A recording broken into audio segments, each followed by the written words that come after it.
it took them 5 seconds to forgive each other and hug, but it took me several weeks to even forget about.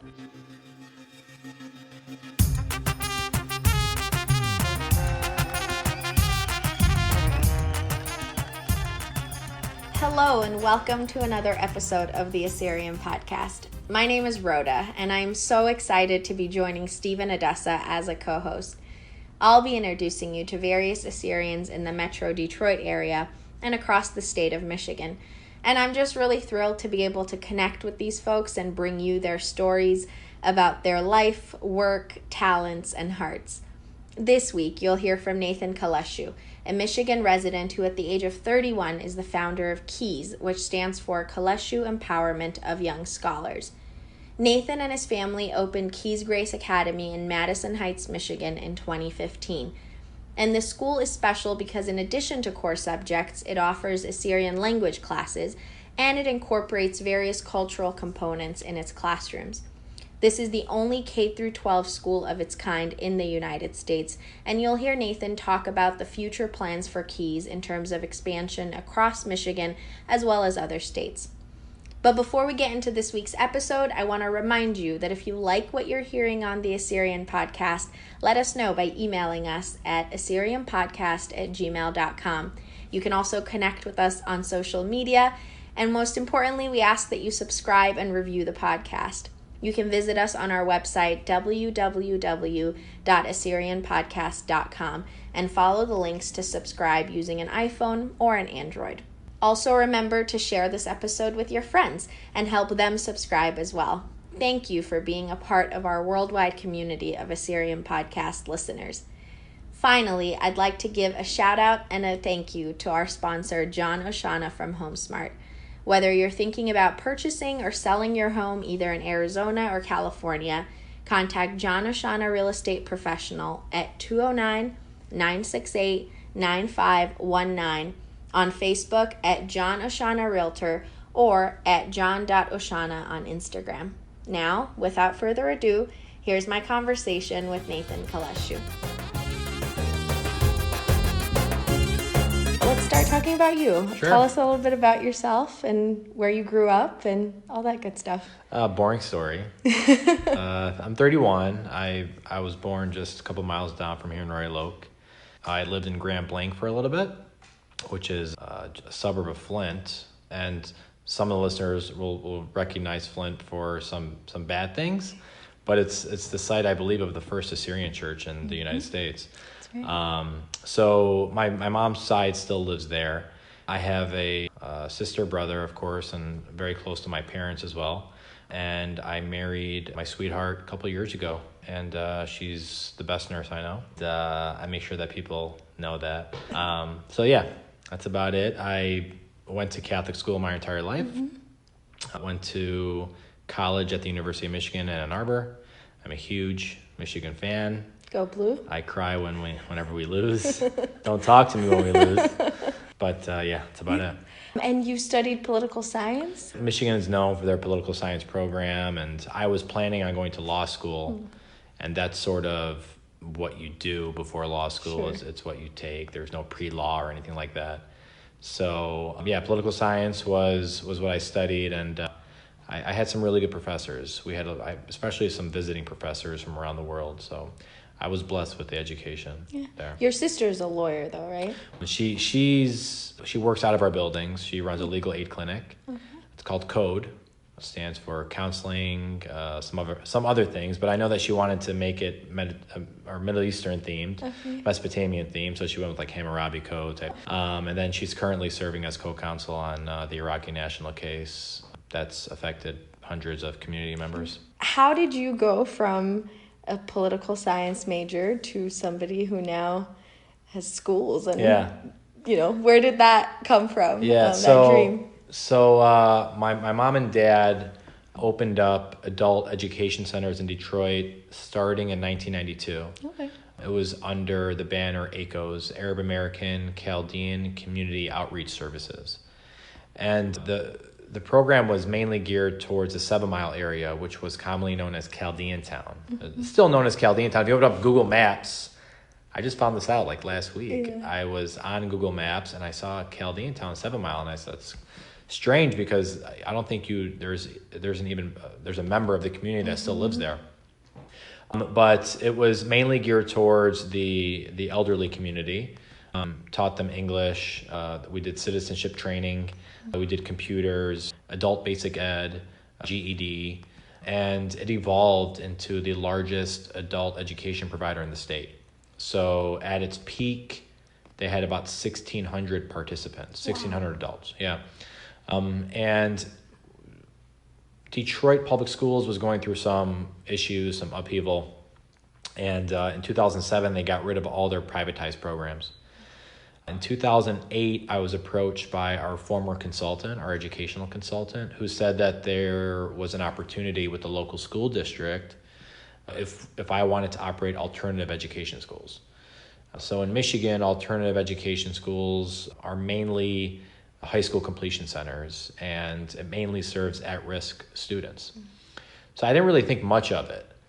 I was sitting at my dad's banquet hall in Southfield. I want to say it was March or April of 2008, and a family came in to see him. He had just stepped out, and it was a recent refugee family. They had just come from Iraq. They were one of the first to get here.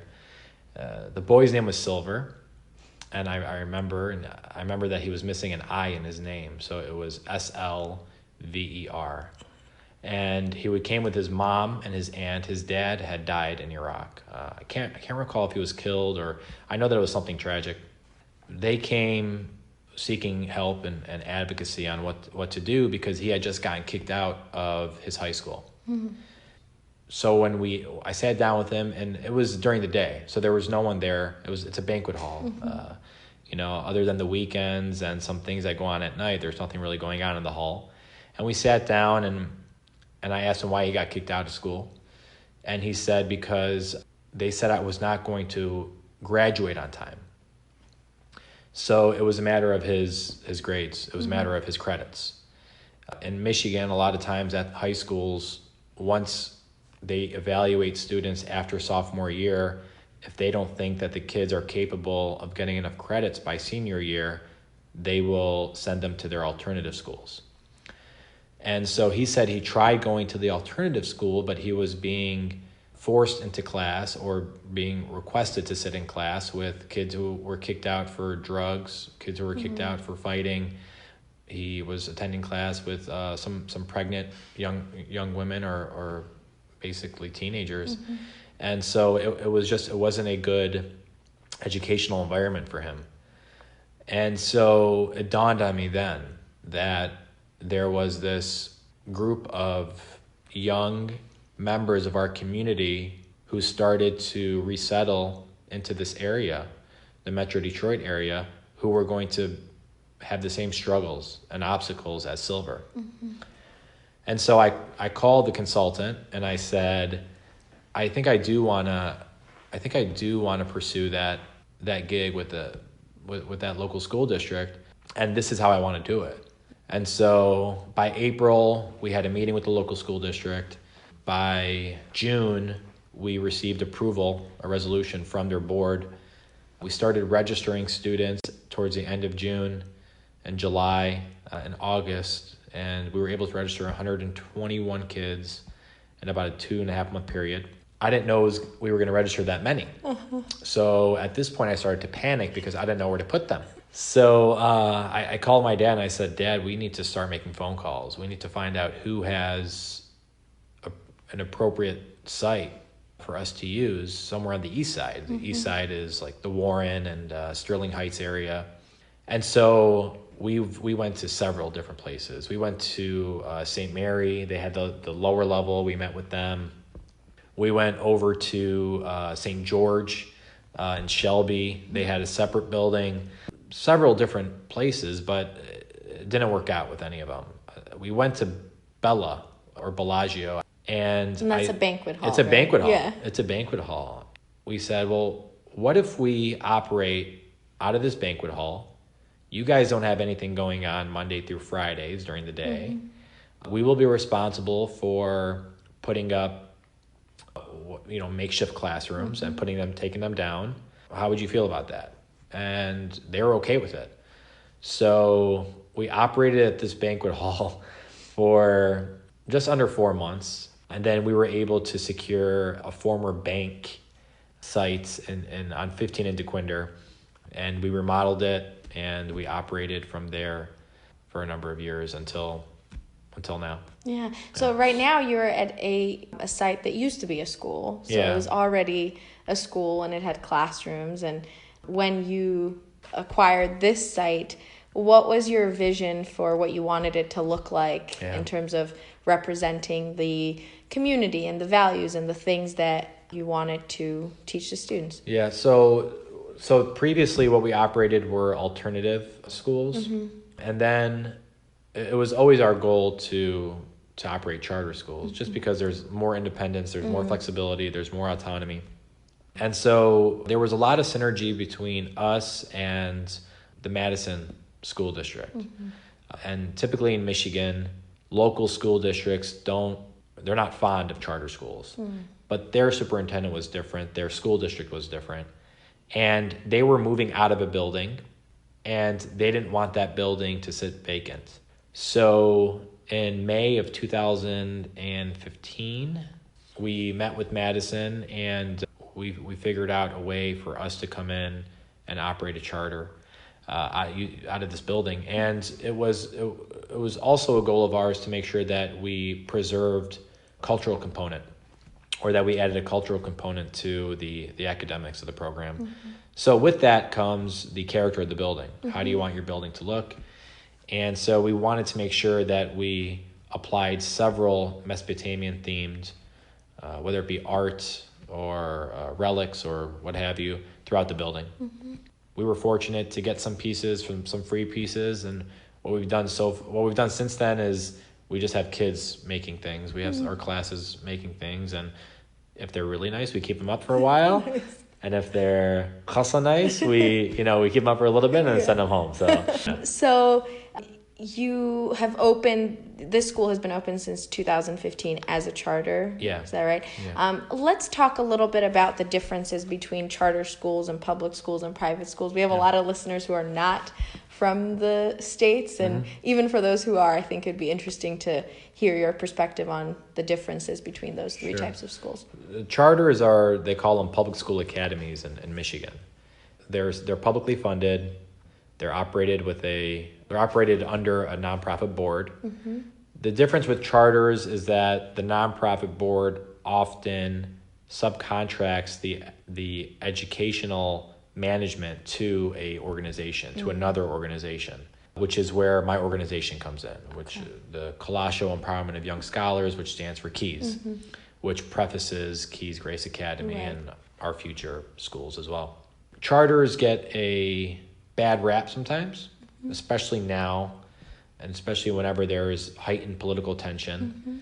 But it was always a more progressive style of education because it offered and still offers families choices, in particular in areas where there are struggling schools.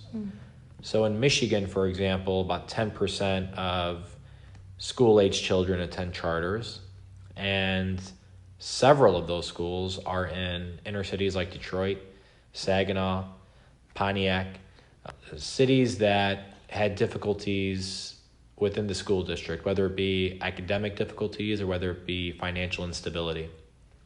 And so charters were a different option for families.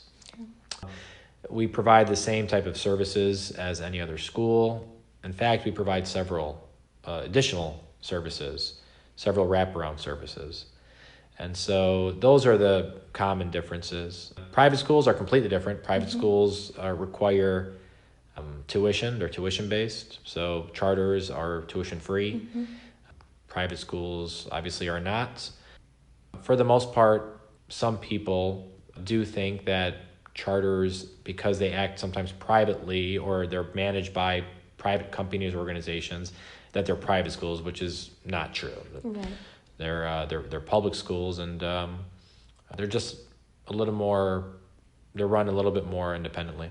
I worked at charter school in San Francisco. Okay. So that's my only kind of reference for what a charter school is. And what I remember when I worked at the school was that there were programs offered to the students that other public schools that I worked at didn't have. So they had art classes and theater and music and things like that. A lot of arts. There was an emphasis on that, whereas public schools didn't have necessarily the funding to have those programs for the students. So do you have those programs for students here in addition to math and science and English? Yeah, in addition to the core subjects, we have an art and music program.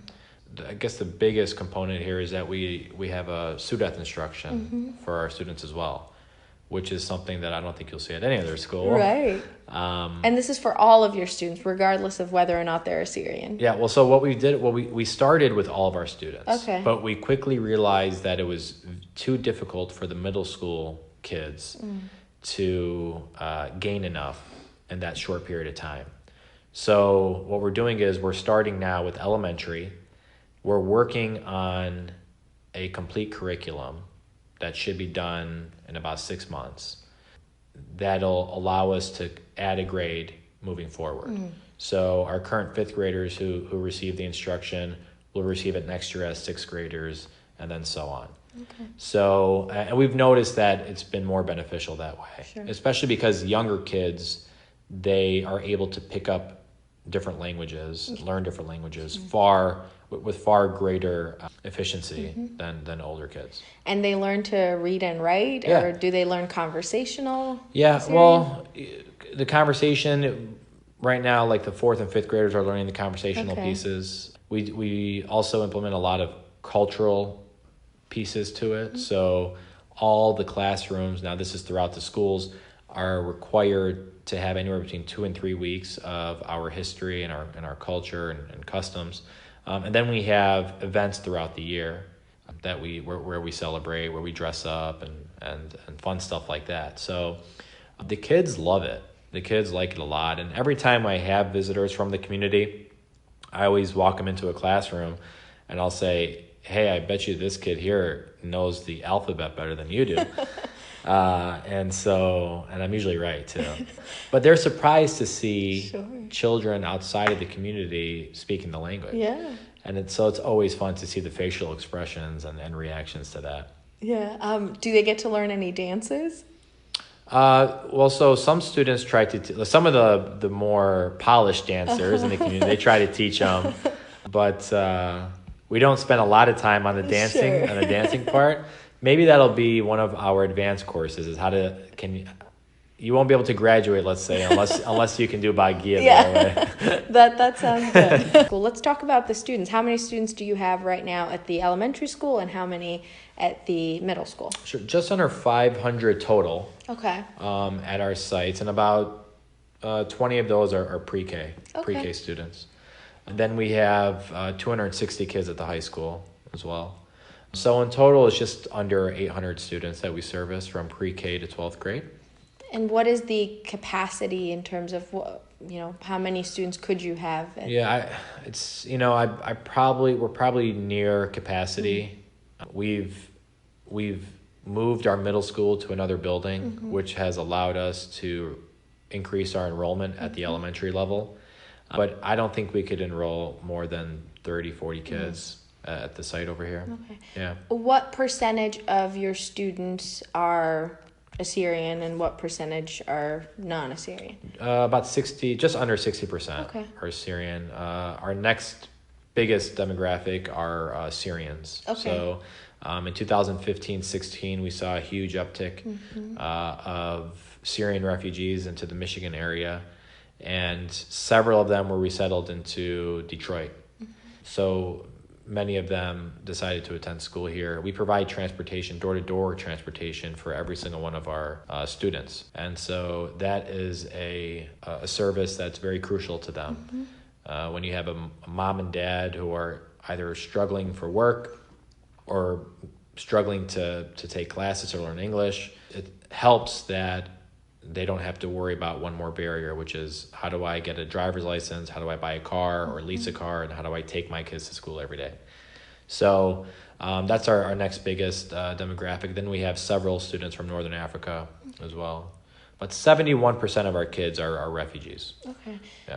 And it's interesting that you started the school with this one kid who was from the community and a refugee, but now the refugee population of the school is not just limited to our own community, right. Because we have so many commonalities with other people. Out of the 121 students that I registered that first year, 118 were from our community. Wow.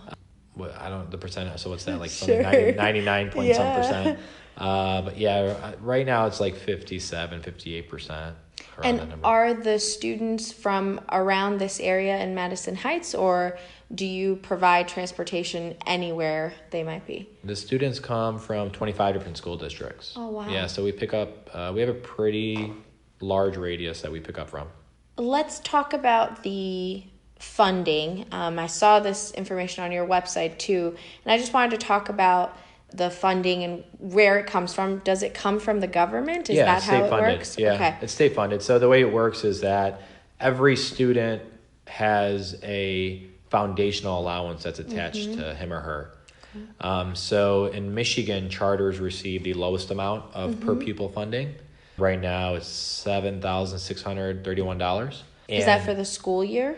Yeah, so each child, the state provides $7,631 for each child for the year.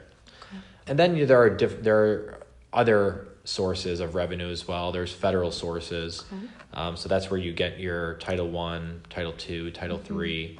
And the state provides some additional sources as well, in particular for at-risk students. So a lot of our students are considered at risk because they meet the criteria, which normally is, or at least for us, is that they're ELLs, English language learners, and that they're economically disadvantaged. So all the students obviously come with that, and it's tuition free. So the money comes from the government. Is that the money that is spent on payroll for teachers and people who work for the school, but also things that go directly to students? Yeah. So the way it's broken down is normally it's broken down by instruction. So there's like core instructional, there's direct non-instructional. So core instructional would be like your certified teachers. Okay. And then your direct non-instructional would be stuff like medical, counseling, behavioral health, community services, things like that. And then you'll have your direct instructional, which are things like school consulting, stuff that directly benefits a student, but might not be coming from the teacher. Sure. So like your support staff, we call them paraprofessionals, and they're like teacher aides. Right. But so it's broken down that way. One of the biggest chunks of our funding goes to our transportation, just because of how extensive it is. The door-to-door transportation is something that we really pride ourselves on. That's why if you step outside and go to our parking lot, you'll see a lot of 30-passenger buses as opposed to the big 70-passenger buses, because we have to be able to fit into some pretty narrow roads. So that's a significant chunk. But yeah, for the most part, the overwhelming majority of the funds go towards the students. We're sitting in a library right now. This will be considered like your maintenance. But this benefits the student. It's a really nice library. Yeah, I like to chill in here. For those who are listening, there's a little treehouse looking structure that has a really fuzzy blanket inside. It makes me want to pick up one of these books and go in there and start reading. Yeah, we call it our library lounge. Kids never want to leave here. I'm sure. But sometimes I'll be like, hey, time to go. Yeah. But yeah, this also became our makeshift legal center during the deportation crisis. So there was hundreds of people that walked in and out of here during that week of June 11th. Yeah. Which is anniversary is coming up. Yeah. You talked about the different events that you hold. Do you celebrate the Assyrian New Year? Yeah, that's our favorite day. Okay. Tell me. I don't know if you saw a picture of me. I look pretty fly in my stuff. Tell me what that day is like at Keys Grace. That day is the most fun day of the year, just because kids they're very happy to come dressed up. And so we've made it more open of a day. The first year we did it was strictly, come up, bring your Assyrian stuff. The second year was more, well, look, we have a lot of kids that are just, they're not Assyrian. They're very proud of their culture, and their cultures are rich. They're rich cultures. And so it became Culture Day. But obviously we maintained our theme as well. And so kids come wearing a lot of cool things. My Sudeth instructors have a bunch of extra clothing as well. So they dressed up a lot of the girls, which was really cool to see. We bring in food from home. We have our Mr. and Mrs. Hammurabi contest, which is an annual middle school competition, testing your knowledge of Mesopotamia, the Babylonian and Assyrian empires and dynasties. 1 year or 2 years we did the Epic of Gilgamesh. The kindergartners did the Epic of Gilgamesh, which was the coolest, cutest thing in the world. Kindergartners did that? That's amazing. It was the cutest thing in the world. And then that we usually end the day with dance. I think it might be extra special because it usually falls on the last Friday before a week break. I love that day. The first year we did it, we actually had one of the local news stations came out here and broadcast it, and Congressman Levin came out here that same day. I was like, what is going on over here? He thought he was just going to meet some Assyrian refugee students and Syrian refugee students. And we were like, no, dude, this is our new year. You get to celebrate with us. Have some food. And so we had a good time. Nice. That sounds like a really fun day. Yeah. I read somewhere about a community garden. Is that still a part of the school? Yeah. So Dylan, my brother, is the project manager for our sites. So this library, for example, was designed by him. Okay. And he also, the garden is his baby. So he was able to secure a grant from the U.S. Department of Agriculture. This was back in the Obama administration. They came out and they visited. We opened a greenhouse. He'll be able to tell you the amount of crops and stuff. He knows that. He knows all that nerdy botanist stuff. But basically what it is the kids plant sometime now usually. Right. It's been cold, with the crazy weather here, it's been colder for longer. And then usually by the time we let out for school, their crops have fully grown. They can take some home. Our summer school program, our boys club and girls club, is responsible for picking fruits and veggies and distributing them to the neighbors. So it's a really cool program. It combines botany and community service, and it's also very, very therapeutic. When the kids are planting, they enjoy it. And there's just something about Middle Eastern people and gardening. Yeah. You talked about community service. How do you see the school fitting into this larger community in Madison Heights? And what are some of the responses you have received from people in the community about the school, the cultural component of the school, and just the students and the atmosphere in general? Madison is it's a blue-collar type of city. The people here are typically they're people that have lived here for several years. There were several people in the area that were not really welcoming at first. But once they saw what we did to the building, once we saw what we did outside the building, once they saw the type of services that we provide, the students that we service, it quickly changed. And so we couldn't be happier with our neighbors. They're great people. Several of them help out at the garden or in the garden. The entire Madison community has just been very welcoming with us. A lot of it has to do with just not knowing who these people are. And once you do meet these people, your opinion on them changes. It's not different than other communities. Yeah.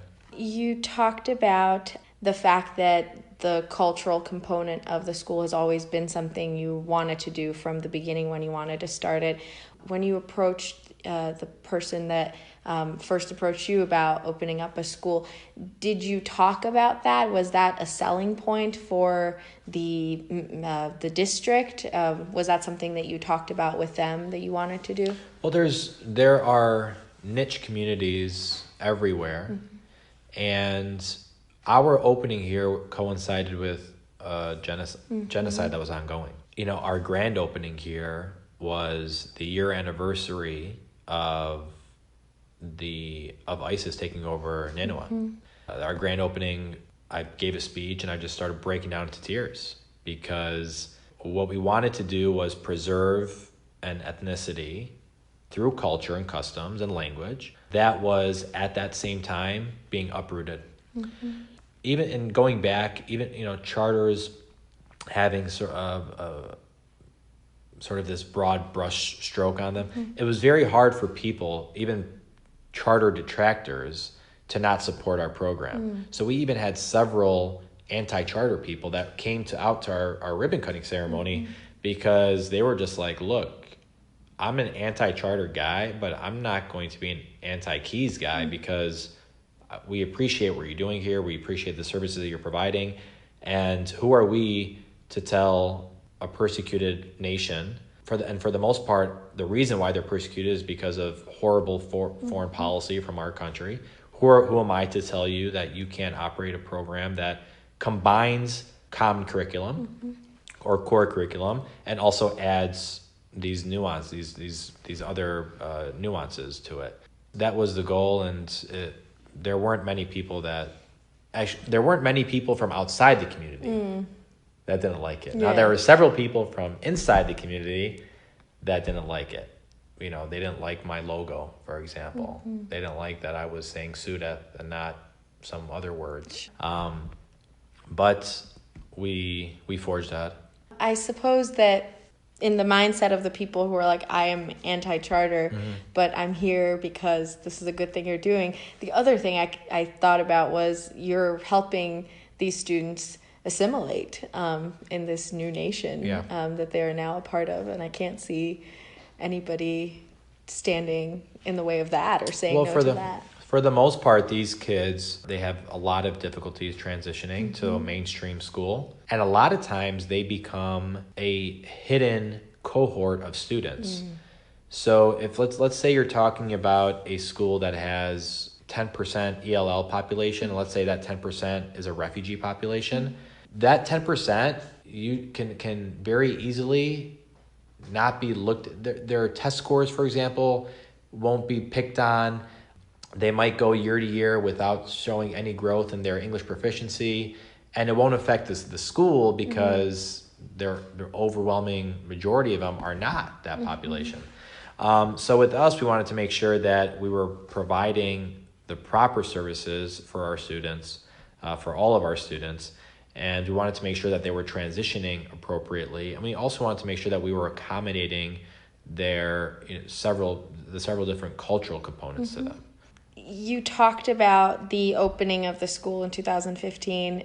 There was an article in the Detroit Free Press where you said this same sentiment that you just talked about, which is, I'm fully aware that opening of the school coincides with what's happening in the Middle East.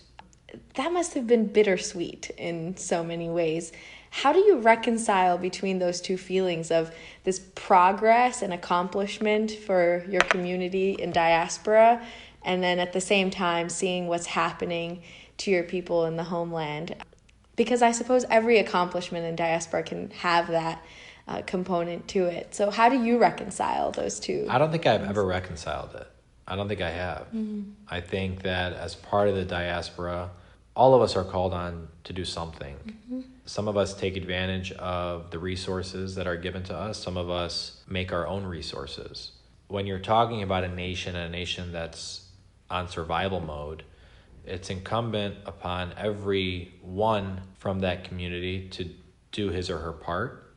I don't think I will ever be able to reconcile what's going on here with what's going on there until we're able to establish something greater than this. I don't know if we ever will. It's so hard to remain optimistic. But when I see what we've been able to do here, and when I see what Australia has been able to do, it does provide me with some more hope, because these are the foundational pieces to everything. The school is the epicenter of the community. At a school, you're with children for 7 to 8 hours a day. You see them, for the most part, longer than their parents see them on weekdays. And so when you're able to see these kids, and when you're able to instruct them the right way, and when you're able to teach them proper discipline, and when you're able to service them the way that they would be serviced at any other school, while also incorporating something that's very near and dear, then you start to see something that could blossom into something greater. I'm just doing my part. My family's just doing their part. There are several other parts to this, whether it be politics or whether it be greater education, higher education, whether it be podcasts. Like I said, we're just doing our part. Yeah. We were talking earlier about Nadia from Canada, who was a previous guest on the podcast. Something she talked about in her interview, and something I had a chance to talk to her about a few weeks ago, was the fact that as a community, Assyrians have focused on preserving the culture. And she talked about it in terms of preservation is for what's in the museums. You preserve a mummy. And, we were talking earlier about the Ishtar Gate in the cafeteria and the Hammurabi contest. All of those things kind of beckon to bygone days. But this is also a place where young minds are nurtured, and clearly that is not only the future of the community, but the present of the community. So what do you think about that? What do you think about the continuity of the culture versus the preservation, and how do you think the school is doing either one or both of those things? Well, I wouldn't argue with Nadia because she's a brilliant mind, and she really made an impression on me when I first met her. What was about a year and a half ago. But schools are similar to museums. Schools are they're instructional centers, and schools are something that you'll see in several communities, just like you'll see museums in several communities. And when you think of a school, you think of serving kids. So what we did was we said we don't just want to serve kids, we also want to preserve culture. It's easy to do it with simple things. So making sure that the kids always saw the Ishtar Gate and inside the cafeteria, because they all eat, they all attend or they all have to sit in the cafeteria, or making sure that some of our display centers are always Mesopotamian based, whether it be Babylonian history or Assyrian history. These are small things.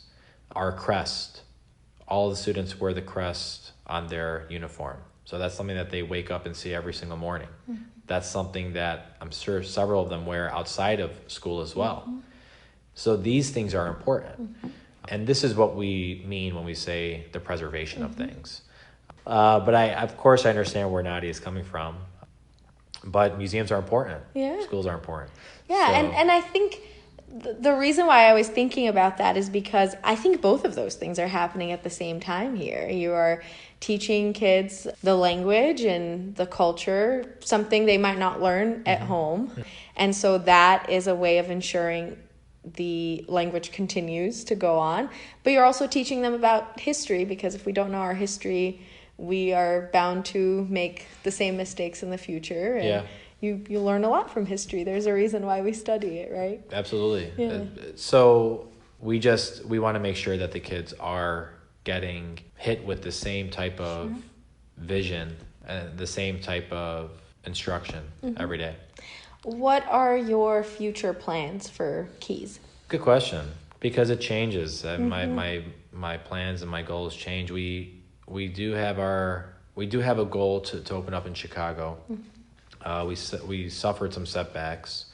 It's much more difficult. There's a very heated political climate there. But obviously the goal is to open up several more schools in the future, whether they be in Metro Detroit or whether they be in other areas where we have a population that's in dire need. With Chicago, people approached me from there and said, we want something like this here. So we not only entertained it, but we pursued it. I've heard the same type of sentiment in places like Northern California and Phoenix, but it's very difficult. It's a lot of work, and I would like to. The reason why I said that my goals change is because I would like to make sure that we perfect, or at least come close to perfection, that we can as possible. with our sites, our 3 sites that we have now, before we continue on to something else. When we do open wherever it is, I want to make sure that they become mainstays of those communities. And I want the schools to be something that the entire community can be extremely proud of. What would you say to people in our community who might be looking at schools for their kids and look at this school and think, well, I would like to enroll my kid in a good school, and I'm looking at my options? What would you say to those families about why you think Keys is a good school for them? Every time someone asks me about why they should enroll their kids, all I tell them is come visit. Because whatever I tell you is worthless compared to you walking in the door, especially when my staff is here and when the kids are here, because there is nothing that will leave a greater impression. My staff they're full of remarkable, talented, bright individuals, doctors on the staff. They're all bilingual. My teaching staff, full of wonderful, compassionate, nurturing group of educators. Obviously, my family is so intimately involved. We greet our kids warmly in the mornings and warmly in the afternoon. And when families come and they visit, I will get bombarded with hugs walking through the hall. And that leaves the impression. When it comes to schools, I'm pretty much going to be teaching the same thing as other schools. You're going to walk in a classroom and see desks and smart boards and all the like. But the difference is the character of the school. It's something that I don't think can be replicated anywhere, in particular because of the demographic dynamic that we have. Several different communities in a very aggressive part of the world that normally don't see eye to eye. But when you're talking about the eyes of children, it's completely different. It's hugs, it's I love yous, it's high fives. It's just a very innocent environment. And that's the best way to explain it.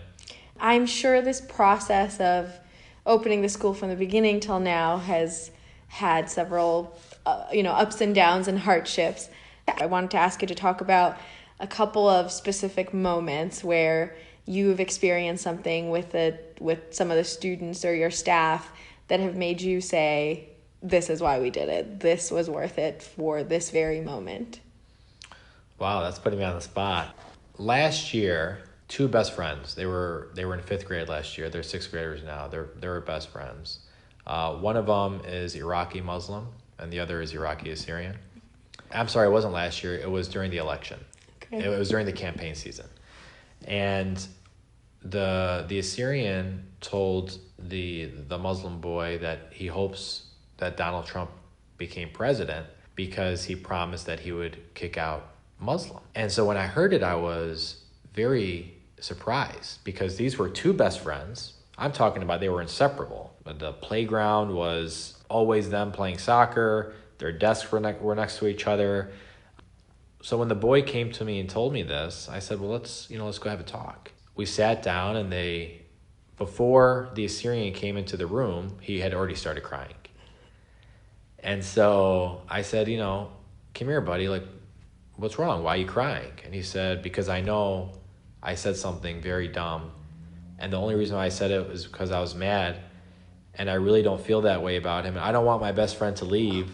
That's something that I don't know if other schools would be able to deal with the nuances of a community like that. It took them 5 seconds to forgive each other and hug. But it took me several weeks to even forget about. And it's the first thing that I remembered now that you asked me, just because we have so many difficulties. The community has so many difficulties, whether it be back home, whether it be here. But 2 boys faced an issue head on. They forgave each other within a matter of seconds. And they're best friends today. I've not had a single issue with them since. And it's enlightening. It's refreshing. It was refreshing to see 2 boys that probably should not have forgiven each other, or the Muslim boy probably should not have forgiven him that quickly, but he did. And it was just refreshing to see. I guess the other difficulty, or the most difficult thing, was the opening, was the inundation of messages that I got from people in the community that were asking me why I was pursuing the Lamasu on the crest, or why I had an Assyrian flag at the ribbon cutting ceremony. And it sort of took a toll on me because I was very neutral about things. There are people in the community that are like, no, Assyrian. There are people that are like, no, it's like, let's have a discussion about it. Let's talk about it. You don't have to be a jerk. And so I was a very neutral, like even-keeled person. I respected my ethnicity, but I sort of also respected other people calling themselves other things. But then I saw like a radical approach to it, and between the messages, the fake Facebook pages that were going up, it was a very difficult time because I was dealing with the opening of a school. I had just proposed to my fiance, and I saw this backlash from a community that I had served for so long. And so it was tough. All it did is it hardened my resolve about making sure everyone knew what the proper terms and how important semantics are and things like that. So those were, I guess, the two things that stick out for me in terms of struggle. Mm-hmm. You've always been very vocal about identifying as an Assyrian. Has that always been the case for you? No. I knew very little. I was very ignorant of the history. Up until 2014, very ignorant. After that, it started just before ISIS's invasion, but it continued, and then I did a lot of researching and reading in the fall of 2014, and it's continued till now. I will, whenever I can get my hands on something, or whenever I could identify something online, I call it educational malpractice. And because I operate schools, this is something that's near and dear to me. Just like a doctor has medical malpractice. And so when I see someone that is knowingly spreading false history or using, semantics for his or her benefit or self-interest, it's something that I will always speak out on. And also knowing that it's contributed to such a rough period, it's contributed to sort of our weakness. It's propelled our weaknesses as opposed to advanced our successes. It's something that I'll continue to do. I try not to be a jerk about it, but it's very difficult. It's extremely difficult when you know that people are usurping something like a language and usurping such a rich culture and history for their benefit. I think it's important for everyone to do. It's just, how do you do it? Because you don't want to turn people off, but at the same time, it's hard to be patient. What would you say to anyone listening to the podcast has an idea to make something happen that would serve the community, but also make the community known to the outside world, but is too afraid to pursue it, or doesn't think they're good enough to start something like a school or anything like that? What would your advice be to those people? Look at other people in the community. Read about them. I can't recall which Facebook page it was that did a list of powerful Assyrian women. Look at that. Go read that list. It's empowering. It's something that you'll be proud of. Call me. Call people in the community that you think have done something that's beneficial to the community, and most of the time he or she is going to help you out. I've never turned down anyone that's called me, especially someone from the community that's called me and said, I need help with something. That'll never be me. That'll never be other people that want to see progression in the community. Reach out. You'll not only get advice, but most of the time you'll get resources and you'll get encouragement. There are many to choose from because we are a very, very polished worldwide group of people. I've met so many new people over the last few years, and I couldn't believe what we've achieved. It's nice to see. It's also hard to see because you see all these achievements and then there's still so many. We're just so behind on so many things. But it's not hard to identify someone and to pick apart his or her brain by just sending them an email or shooting them a phone call. Well, thank you, Nathan. I appreciate you talking to me today. I know it's been a long day for you, but it was Not really that long. nice talking. A little hungry, but Yeah. I had a very good time, and I hope this podcast does well. Thank you. I'd like to see this continue on for a long time, and